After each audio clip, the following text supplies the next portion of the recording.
Habari yako, naitwa Dr. Damaki, mmiliki wa Song'wa Traditional Clinic, kituo cha tiba asili kinachotibu kwa kutumia mimea asili.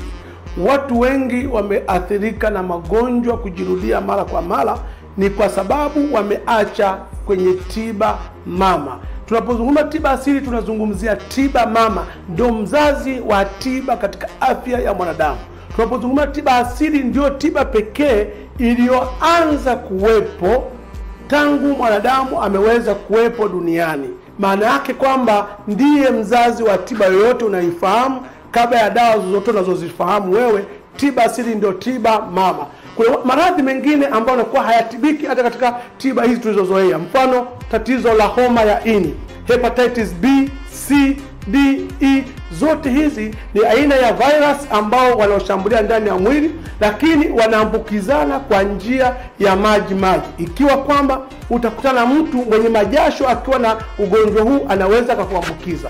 Lakini pia unaweza kupata ugonjwa huu ukikutana naye na mwenzi wako akiwa na ugonjwa huu, utaweza kupata. Lakini pia akiwa anaongea mwenzi wako mate kakurukia, basi unaweza kupata ugonjwa huu. Kwa kuna namna yoyote kwenye misongamano, au unakuta mtu amekaa sehemu majasho yake, halafu unataka ukakaa pale, yale majasho kayapata, bado unaweza kujikuta ukaingia kwenye ugonjwa huu. Kwa hiyo tukushauri, kama wewe una changamoto ya ugonjwa wa homa ya ini, kama nilivyosema, ugonjwa huu unaambukizana kwa njia ya maji. Watu wengi wanasema, mimi nataka kuanza mahusiano na mwenzi wangu, lazima nimpime ukimwi. Sawa, utampima ukimwi. Homa ya ini umempima? Kwa sababu utapima ukimwi na homa ya ini utampima, bado utakuta uko kwenye hatari vile vile. Kwa hiyo tukushauri, kama inawezekana, basi nenda kapime, then uchome chanjo ili usipate maambukizi. Lakini kama unataka pia, kama umeshakwisha kupata maambukizi, tuko na dawa yetu inaitwa Magida. Tuko nayo hapa, ambayo hii dawa ya Magida ndio dawa pekee ambayo inatibu tatizo la homa ya ini. Hii inatibu jamii nzima ya virus. Na baada ya kutumia dawa kwa muda wa siku 14, utakaa siku 7, then utaenda kupimwa na utakutwa huna maambukizi ya ugonjwa huu. Na baada ya kutambulika huna maambukizi haya, watu tuliowatibu wakapona, tumewashauri baada ya hapo waweze kuchoma chanjo ili wasiweze kupata maambukizi tena. Kwa sababu gani? Kwa sababu kama wewe ulikuwa na maambukizi ya homa ya ini, lakini bado ukawa wewe ukaja ukajitibu ukapona, ukarudi kwenye jamii ile ile, halafu bado wale watu ambao ulikuwa uko nao karibu, mwisho wa siku watakuambukiza tena. Na ndio maana tumesema kwamba unapokuwa na changamoto hii, tukikupa tiba sisi, baada ya kupona, watu tuliowatibu tunawashauri wakachome chanjo ili wasiweze kupata maambukizi tena. Kwa kama una changamoto ya homa ya ini ambayo inatokana na virus, hepatitis B, C, D, E, zote tunatibu kwa dawa yetu ya Magida. Lakini homa ya ini pia iko ya aina ya pili ambayo inatokana na lifestyle. Lifestyle maana yake ni maambukizi ambayo yanatokana na mfumo wa maisha ambao wewe mwenyewe unaishi. Labda kwamba homa ya ini umeipata kutokana na uvutaji sigara, homa ya ini umeipata kutokana na utumiaji pombe kupita kiasi, homa ya ini umeipata kutokana na utumiaji wa dawa kemikali kwa muda mrefu, homa ya ini hii ya kawaida umeipata pengine kutokana na kumeza kula sumu bila kujijua, au homa ya ini inaweza kuipata kwa sababu uliwekewa sumu. Hii tunasema ni homa ya ini ambayo inatokana na mfumo wa kawaida, na hii hauwezi ukaambukizwa, maana umeipata kwenye mfumo wa maisha ambao wewe mwenyewe unaishi. Sasa hii dawa hii tatizo la homa ya ini ya kawaida, tuko na tiba yake nyingine inaitwa Nkanya Plus ambayo yenyewe inatibu homa ya ini. Hii tunasema ni ya kawaida. Lakini ile ambayo imetokana na virus, tunayo inaitwa Magida ambayo ndio inatibu homa ya ini itokanayo na virus ambayo ni hepatitis B. Kwa hiyo sasa basi tukushauri, kama una changamoto ya tatizo hili, iwe homa ya ini ya kawaida au ya hepatitis, basi uweze kufika kwenye kituo chetu, utapata tiba ambayo ya kupona na si kutuliza au kuendelea kutumia dawa za kuendelea kupunguza makali tu bila kuondoa tatizo. Watu wengi wamedanganyika.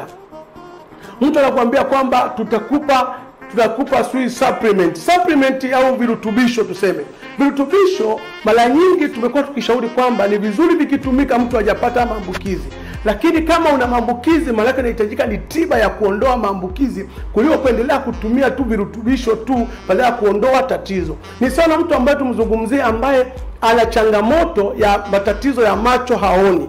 Aidha macho yake yamekuwa na changamoto ya kutokuona vizuri. Halafu leo unamshauri atumie mchicha, mboga za majani kwa ajili aweze kuona. Hawezi akaona kama tayari ameshapata matatizo ya macho. Lakini unaweza kumshauri atumie mboga za majani ili asipate matatizo ya macho. Kwa hii ndio maana ya kutumia virutubisho, utumie kabla haujapona. Kwa una changamoto hiyo, fika kwenye kituo chetu utapata tiba. Lakini pia wale ambao wana changamoto ya tatizo la PID na fungus ambayo ikijirudia mara kwa mara inapelekea ugumba, kushindwa kupata watoto, basi wafike kwenye kituo chetu waweze kupata tiba itakayoweza kumaliza moja kwa moja.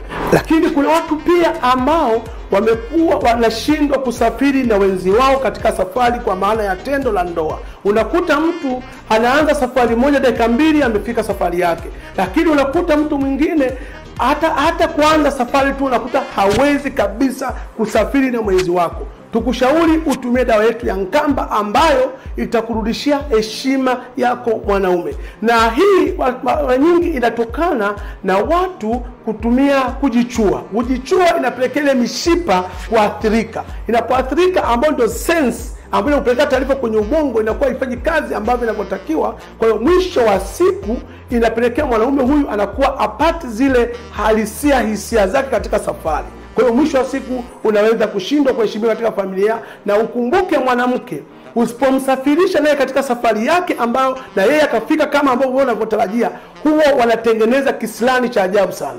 Na kisilani hiki kinaweza kupelekea hata mkashindwa kuelewana kwenye familia, na ndipo hali ya michepuko inapojitokeza. Kwa hiyo tukushauri, kama una changamoto hii kwenye ndoa yako, kwenye mahusiano yako, tumia dawa ya Nkamba ambayo hii ni tiba na sio booster.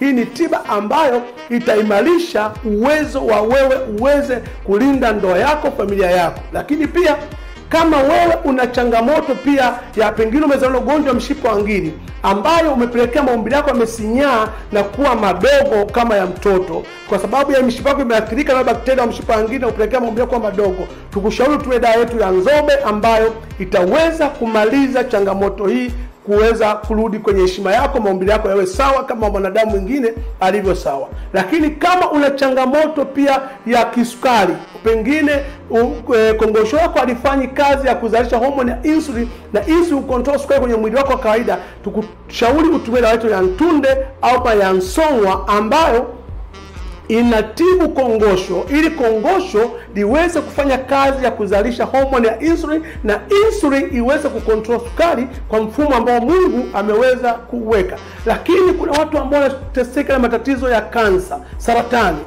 Tuna dawa yetu inaitwa Mchosi B+ ambayo inatibu tatizo hilo kupona. Na tunazungumza saratani ni tatizo la chembe hai za mwili kuzaliana nje ya utaratibu, na hii yawezekana ni kwa sababu tu pengine imeleta athari yoyote kwenye mwili za uvimbe au kuwa na mafuta mengi au changamoto nyingi na kupelekea chembe hai za mwili zikabadilika tabia na kuanza kuzaliana nje ya utaratibu, na ndipo saratani inapojitokeza. Tukushauri kwa tatizo lolote ambalo linakusumbua, tutembelee Song'wa Traditional Clinic uweze kupata huduma na usiweze kuteseka tena. Kwa msaada na ushauri, tutembelee kwenye website yetu au kwenye mtandao wetu wa kijamii kama unavyoziona pale, ili uweze kupata tiba itakayoweza kumaliza tatizo na si kutuliza. Afya yako jukumu letu.